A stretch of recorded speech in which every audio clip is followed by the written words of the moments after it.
তো আমি নিজের পকেটেই করি বলে ভাই তুমি কিনতে থাকো আর আমরা নির্বাচন করতে থাকি। সে কিনতে কিনতে আপনি নির্বাচনে পাশ করে বেরিয়ে যাবেন, তার জীবনে কেনা হবে না।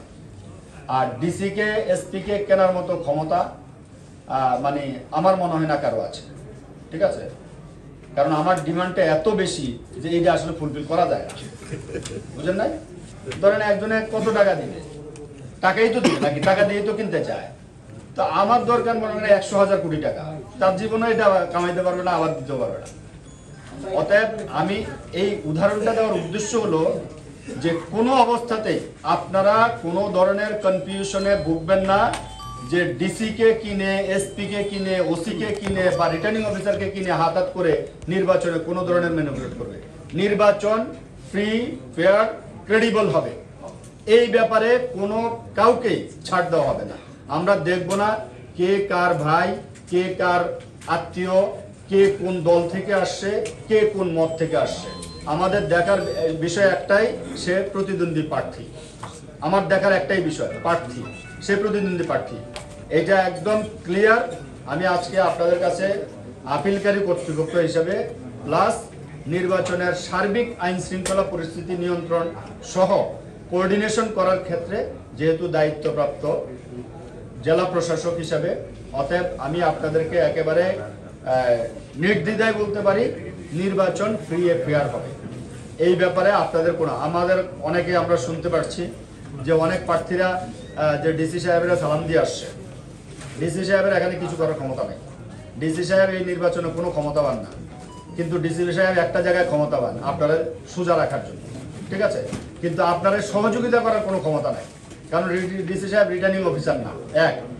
আর কোনো রিটার্নিং অফিসার, কোনো assistant returning officer, presiding officer, pulling officer, assistant presiding officer যদি কোনো ধরনের নিরপেক্ষতা ক্ষুণ্ণ করে বা কোনো অবস্থাতে কোনো জায়গায় অসৎ উপায় অবলম্বন করে, তাহলে একজন প্রার্থীর বিরুদ্ধে যেরকম অবস্থান, ঠিক তার বিরুদ্ধে একেবারে টু দ্য পয়েন্টে শতভাগ সেরকম অবস্থান আমাদের থাকবে। যদি এই জায়গায় কেউ নিরপেক্ষতা ক্ষুণ্ণ করে বা কেউ অসৎ উপায় অবলম্বন করে, তাহলে আমরা তার ব্যাপারে একেবারে প্রচলিত আইন অনুযায়ী শতভাগ শাস্তি তার নিশ্চিত করব। এটা আমি আপনাদের সকলের সামনে কমিটমেন্ট করলাম। আপনারা শুধু আইডেন্টিফাই করে দিবেন যে হ্যাঁ, এই জায়গাটায় কোনো ভোট গ্রহণকারী কর্মকর্তা কোথাও কারো পক্ষে বিপক্ষে অবস্থান নিয়েছে বা ম্যানিপুলেট করেছে। আমরা প্রিজাইডিং অফিসারদেরকেও এই বার্তাটা দিয়ে দিব, অ্যাসিস্ট্যান্ট প্রিজাইডিং অফিসারদেরকেও দিয়ে দিব, পুলিং অফিসারদেরকেও দিয়ে দিব।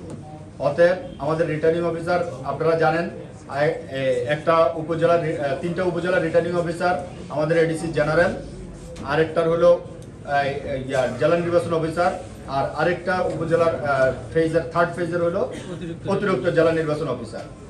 আর যেটা জেলা অতিরিক্ত জেলা প্রশাসক সার্বিক রিটার্নিং অফিসার, সেই জায়গাটায় হলো উপজেলা নির্বাহী অফিসার হলো সহকারী রিটার্নিং অফিসার।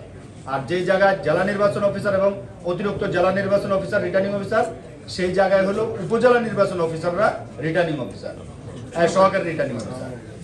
এখানে উপস্থিত সকল সহকারী রিটার্নিং অফিসাররা উপস্থিত আছেন, ওনারাও এই বার্তাটা আমার শুনছেন। আমি আপনাদেরকে রিকোয়েস্ট করব, আপনাদের একেবারে মানে চলাফেরায়, আচরণ, কথাবার্তা, সবকিছু কার্যক্রম একেবারে টু দ্য পয়েন্টে নিরপেক্ষ থাকবে। এই জায়গায় যদি আপনারা নিরপেক্ষতা ক্ষুণ্ণ করেন, আপনি যত বড় শক্তিশালী অফিসার হন না কেন, আপনার বিরুদ্ধে যথাযথ আইন প্রয়োগ করা হবে। সেটা আপনার ডিপার্টমেন্টাল আইন হবে, কোথাও যদি ফৌজদারি আইনও প্রয়োগ করতে হয়, সেটাও কিন্তু প্রয়োগ করার ক্ষেত্রে ছাড় দেওয়া হবে না। আপনার ডিপার্টমেন্টের সাথে, কমিশনের সাথে আলাপ আলোচনা করে সব ধরনের আইন প্রয়োগ করা হবে।